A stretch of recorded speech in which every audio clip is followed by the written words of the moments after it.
Judge, I would like to first ask Mr. Cameron Johnson to address the court. Certainly. May I have Mr. Johnson come on up?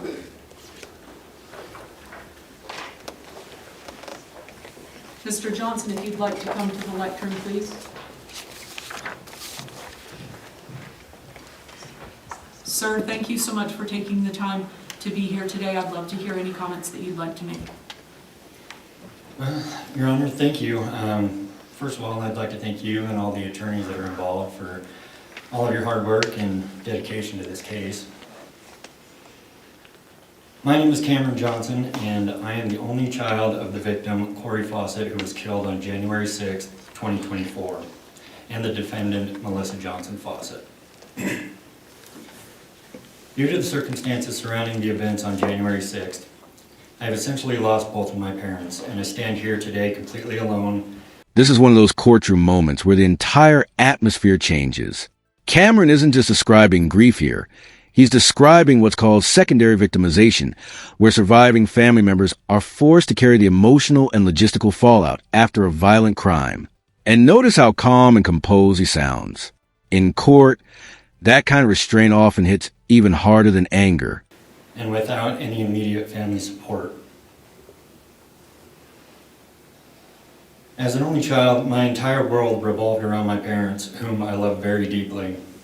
The three of us as a family is all I've ever known.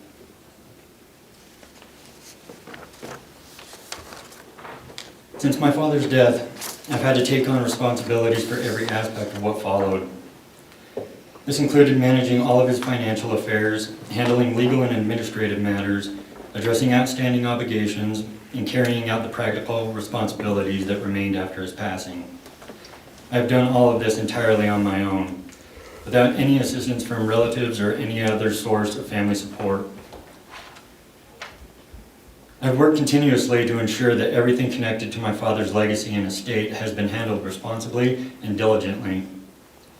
It has been my duty as his only child to make sure nothing has been neglected, despite the emotional, psychological, and financial strain this has placed upon me.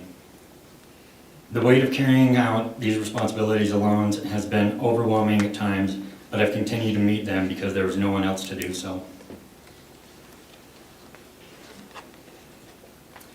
As an only child, the isolation has been profound. There's been no shared burden, no family to rely on, and no one to help absorb the emotional and mundane consequences of what occurred. This has left me with a deep and lasting sense of abandonment. What he's describing is something trauma experts talk about constantly: survival mode.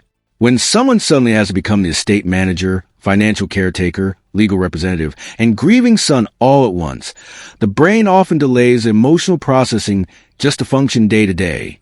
Question for you watching: do you think people truly understand how much responsibility falls on the victims' families after tragedy like this?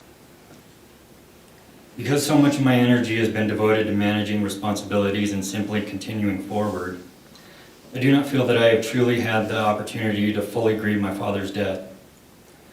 Much of the experience has felt surreal, as though I have been forced into a state of constant responsibility and survival mode before fully processing the reality of the loss itself.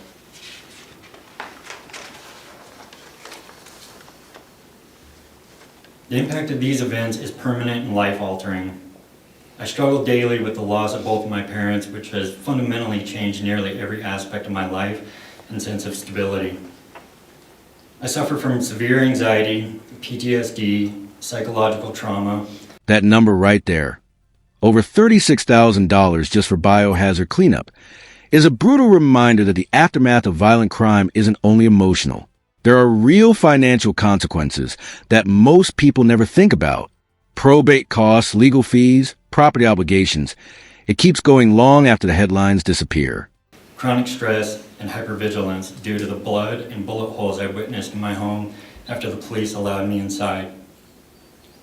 The smells and images are permanently etched into my memory.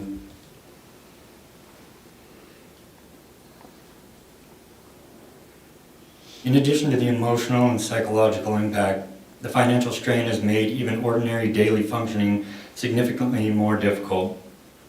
I've had to personally manage and pay thousands of dollars for all ongoing property obligations I was forced to assume to prevent loss of the home, along with probate and legal fees to manage my father's estate and resolve legal affairs, medical bills, taxes, and biohazard cleanup bill that alone totaled out to cost $36,288 without anyone to share these burdens with.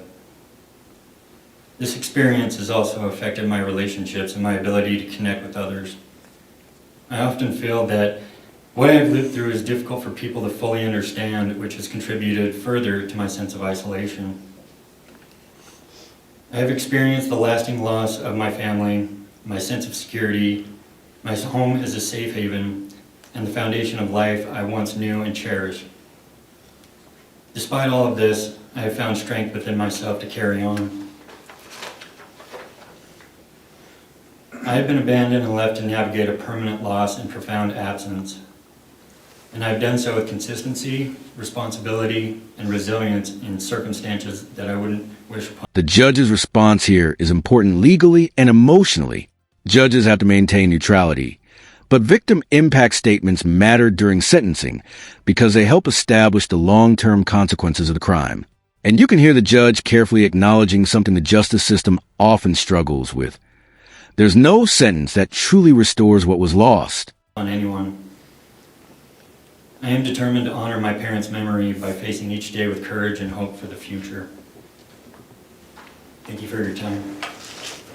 Mr. Faucet, a couple of comments, if you would do me that courtesy. Sir, I would never disrespect you by saying that I understood even a small portion of what you've been through, because I don't. But what I can tell you is that what you've shown me today is that impressive, amazing level of resilience. And I wanted to tell you how sorry I am for your loss, not only of your father, but of your mother, as you indicated very, very thoughtfully in your comments.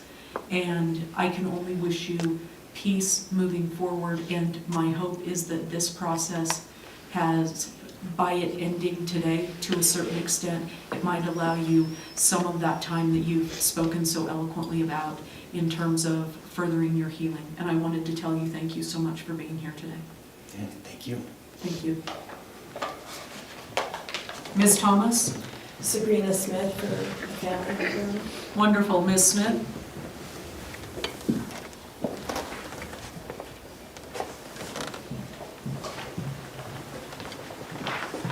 Ms. Smith, good afternoon. My name is Judge Denise Porter. I'm happy to hear from you today. Thank you. This testimony adds another layer to the case. Family estrangement before the death itself. That's why Sabrina says it feels like they lost him twice. In emotional impact hearings, statements like this can shape how the court understands the broader damage caused over years, not just a single event that brought everyone into this courtroom. And Your Honor, I'm Brock Best, counsel for crime victims representatives. Thank you so much, Mr. Best. I'll go ahead and take the photo, and then if you would like to stand with your client, you're welcome to. I'll return this when you're done speaking. The time is yours, ma'am. Your Honor, my name is Sabrina, and I speak on behalf of my entire family. Corey was my uncle. It's been over 2 years, and yet we still struggle with how someone could take the life of a man so deeply devoted to those he loved. Corey was not perfect, but he was good. He was patient, loyal, and always showed up for his family, even when it was difficult. What happened didn't just take his life, it changed all of ours. In many ways, it feels like we've lost him twice. Years before his death, there were barriers placed between Corey and us by the defendant. We felt our time slipping away with him. We missed the normal family moments, holidays, gatherings, milestones. He was still alive, but we felt like we were losing him because his presence was limited, discouraged. Those lost years of connection are part of our grief, even before we lost him forever. Despite that, Corey still tried. He would come to family events, even under pressure. That was his quiet way of saying, I still love you. Those moments meant everything, but now there are no more. We lost him completely, and that void cannot be filled. And notice the contrast between both victim statements. Cameron focused on isolation and responsibility, while Sabrina focused on family loss and fear of the future. Together, they paint a much larger picture than a police report ever could. That's the power of victim impact testimony. It turns a case file back into human lives. Since his death, we have been living with a grief that does not fade. It appears in every quiet moment, in every empty chair, in every gathering where his laugh is missing. His absence has left us not only emotionally shattered, but also financially burdened. It's a weight we feel every single day. Our family also lives with a deep fear of what could happen if the defendant is released in just a few short years. That fear has added another layer of anxiety and emotional distress to an already devastating loss. Instead of feeling peace or closure, we continue to live with uncertainty and worry about the future. More than anything, though, we miss him. His laugh, his warmth, his way of making others feel important. Corey didn't deserve what happened, and we will carry his loss forever. We ask you to consider the full weight. The life that was taken, the years we lost before, and the lasting pain we live with. We cannot move on from this. We carry it every day. Thank you. Faucet family.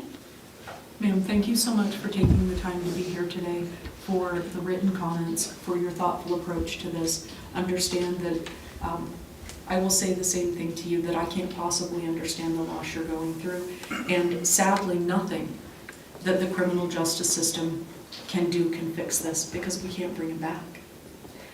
But what I can do is let you know that I, along with every single person that I have the pleasure of working with, take this with the highest level of importance, and I will continue to do so. And I wish you also nothing but peace and good memories of your time with your loved one. Thank you. Thank you. And then counsel, let me go ahead and return this wonderful photo to you.